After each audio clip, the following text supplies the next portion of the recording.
Vamos ler o 12. Aconteceu que quando estavam em uma daquelas cidades, eis que um homem cheio de lepra, cheio de, o que diz aí? Lepra.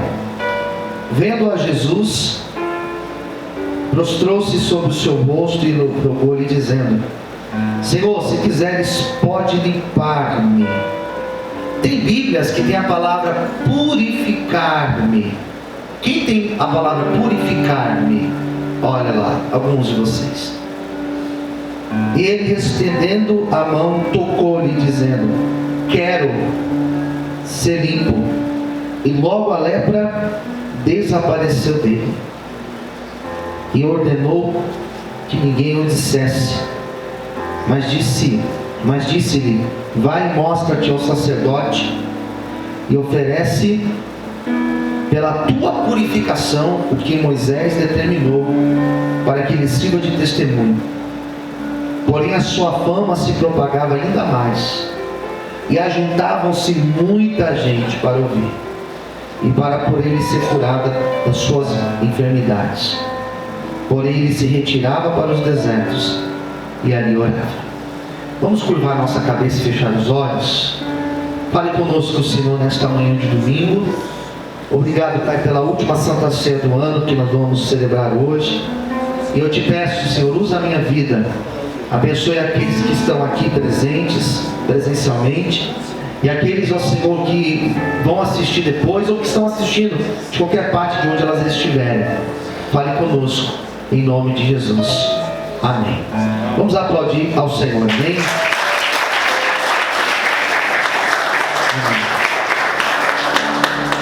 Bom, queridos, eu leio um texto como esse, que eu já devo ter pregado umas dezenas de vezes,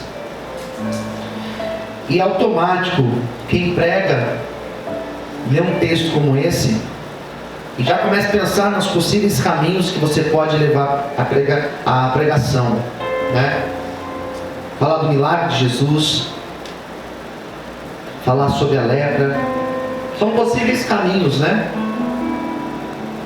Na verdade, cada um desses versículos, cada um deles, eu poderia levar um caminho para a pregação e desenvolver a minha mensagem textual, temática, expositiva, independente disso.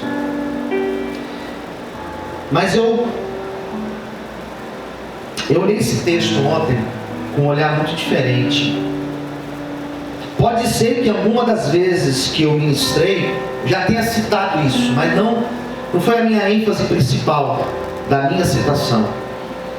O que eu quero citar hoje, o texto vai falar o seguinte: Jesus andava naquelas regiões da Galileia, aquelas cidades, e apareceu um leproso. Daí quando a gente fala de leproso, a gente para, dá um pause e explica o que significa isso. A lepra, na sociedade de Jesus, na verdade na sociedade antiga, era uma das piores doenças que alguém poderia ter, porque o contágio era infecto-contagiosa também. Mas a lepra, ela tem uma característica muito interessante. Ela é muito relacionada antigamente com maldição. Então muito se relacionava a alguém leproso, a alguém amaldiçoado.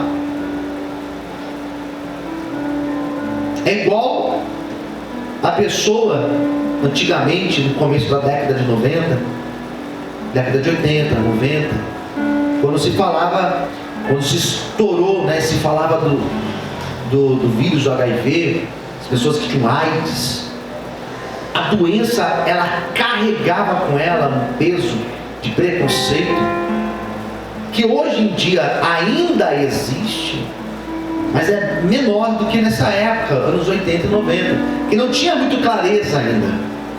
E as pessoas, elas sofriam muito preconceito por isso. Hoje em dia existem tratamentos muito eficazes, que a pessoa, ela vai lidando com o negócio, vive uma vida tranquila, vive anos. A lepra, ela tinha uma característica desse peso. A pessoa leprosa, como não sabia como tratar, isola. A gente não sabe como o negócio funciona. Então, a pessoa, ela tinha uma rejeição social. Ela saía da sua casa, ela saía do seu bairro, ela saía do meio da sua família, e ela vivia em lugares que eram restritos a leprosos. É igual quando você vai no hospital, existe uma área que é restrita a pessoas que estão tratando do Covid. Existem áreas restritas, existem hospitais específicos para isso. Restrito. Só entra lá quem está extremamente preparado para entrar num lugar como esse. Então a pessoa ficava leprosa, ela se apresentava, por isso que apareceu o nome sacerdote aqui, porque ela se apresentava ao sacerdote, e o sacerdote era aquele que ele era para os judeus uma representação de Deus, porque ele ouvia a necessidade do povo, levava a Deus, ele pegava a oferta do povo, sacrificava. O sacerdote tinha tudo isso. Então ele se apresentava ao sacerdote, e o sacerdote praticamente decretava: ó, você está leproso, essa mancha, essa tonalidade, esse negócio aí é lepra, amigo, vai lá para o lugar onde só tem leproso. Então ele vivia excluído. E não era uma doença que poderia ser camuflada, escondida.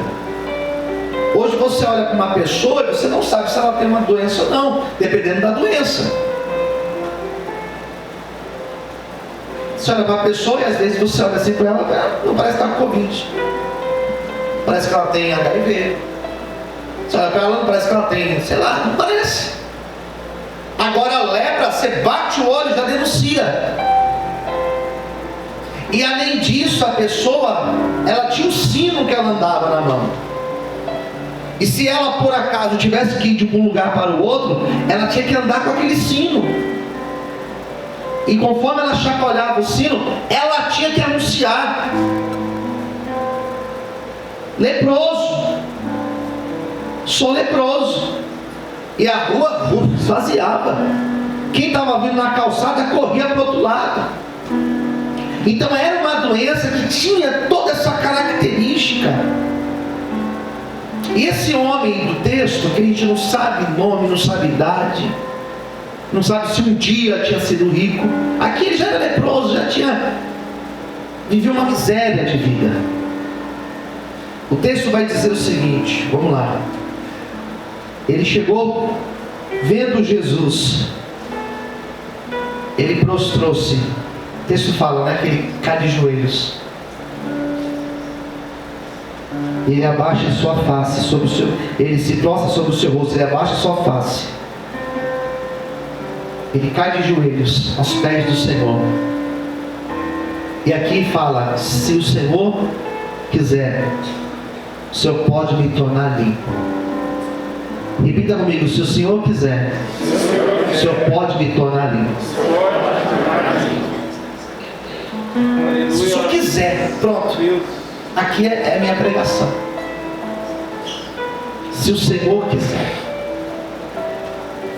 Ele não disse: se o Senhor pode. Teve alguém que falou isso para Jesus. O pai do jovem lunático falou: se o Senhor podes, ajuda-me, ajuda o meu filho. Já viu? Lembra dessa passagem? Quem lembra dessa passagem? Daí Jesus falou assim: se tu podes crer, tudo é possível ao que? Tudo é possível ao que crer.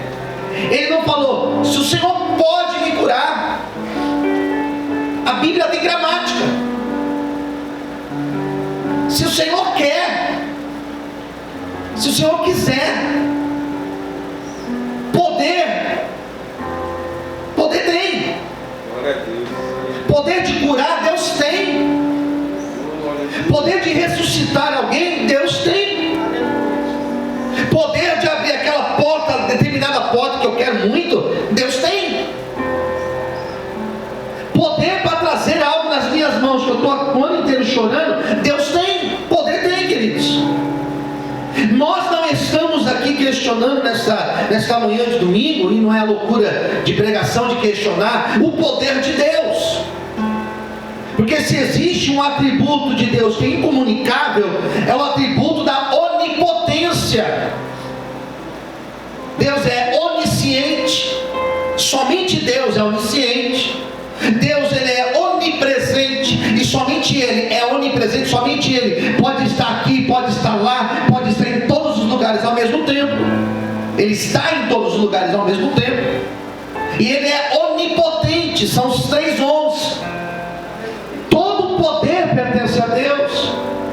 Esse homem, apesar da vida miserável que ele vivia, ele não estava dizendo: se o Senhor tem poder para me curar, se o Senhor tem poder de mudar a minha vida, se o Senhor tem poder de me restaurar. Ele sabia que todo o poder estava com ele, mas o que ele queria entender é que se aquilo era a vontade de Deus, se o Senhor quiser, é essa a tua vontade, Senhor.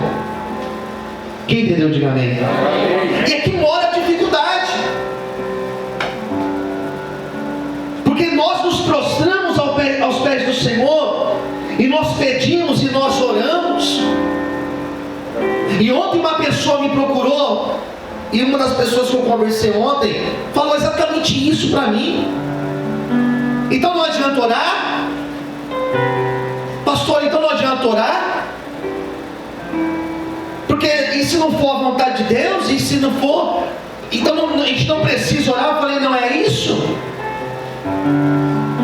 Esse texto aqui não mostra que nós não precisamos orar.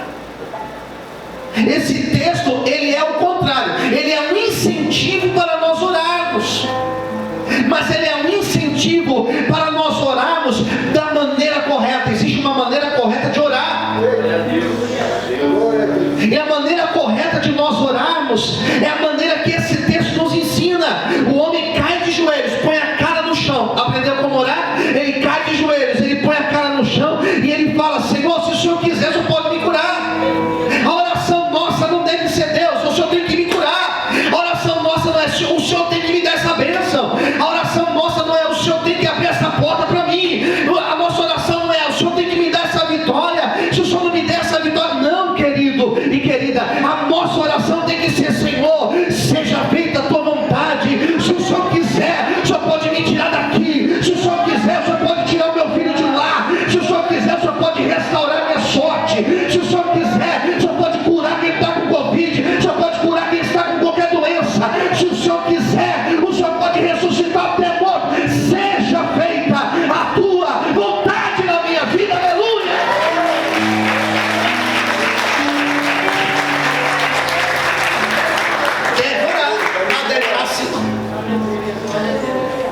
Deve orar, mas é assim que a gente ora. Eu tenho algo para falar para você nesta manhã. Quem está me ouvindo, diga amém. Algumas coisas importantes sobre a vontade de Deus. Quando você ora desse jeito aqui: Senhor, se o Senhor quiser, você está abrindo para Deus, você está abrindo a sua vida para Deus e dizendo: Senhor, se o Senhor quiser, poder o Senhor tem, mas faça a tua vontade. Quem quer a vontade de Deus, diga amém. Amém. Vontade de Deus, 5 coisas aqui para você guardar no teu coração. Primeiro, vontade de Deus nem sempre é a nossa. Aleluia. Diga assim: a vontade de Deus nem sempre será a mesma do que a minha. Eu quero muito, eu desejo muito, tem tudo, é minha cara, é o meu jeito, é o meu tamanho, é do jeito que eu preciso, tem tudo, já estou pensando, já estou me vendo, eu desejo isso, mas desejo muito, eu quero, mas nem sempre isso é de Deus.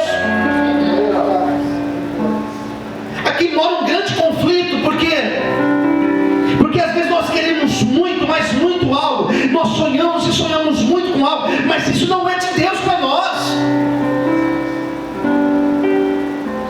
E é incrível que às vezes nós queremos tanto algo e às vezes acontece.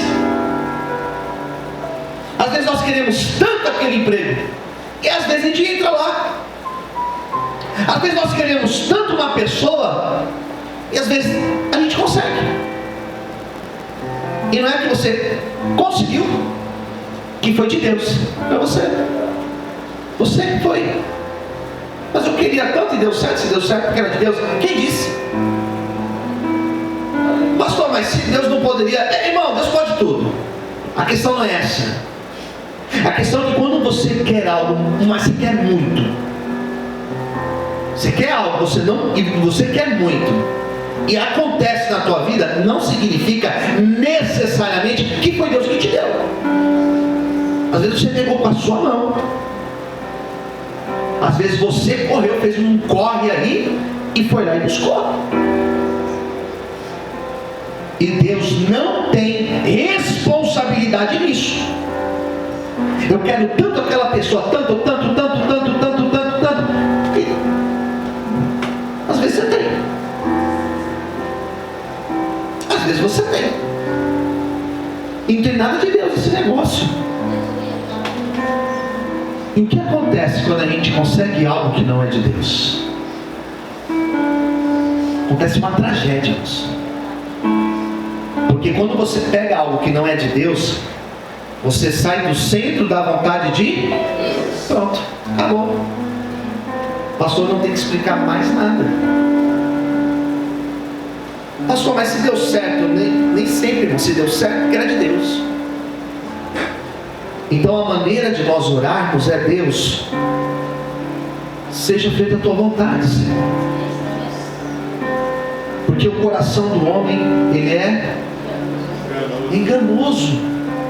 Então a minha oração é: Deus, que o meu coração esteja aqui com o teu coração, para que a nossa vontade possa se encontrar, possam se abraçar, possam se beijar, para que eu possa viver aquilo que o Senhor tem para a minha vida.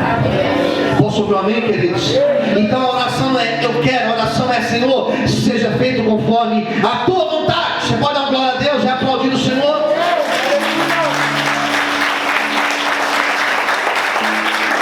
O querer de Deus nem sempre é o nosso. 2. Isso que eu vou falar é sério. Abre o ouvido agora, bem aberto. Às vezes, o querer de Deus trará dores. Diga-se comigo: às vezes, o querer de Deus trará dores. Ai, irmãos. E dói. E dói. E dói. Porque às vezes o querer de Deus é tirar algo. Às vezes o querer de Deus é movimentar a nossa vida. Às vezes o querer de Deus é nos colocar no lugar difícil. Ninguém quer estar em lugar difícil. Às vezes o querer de Deus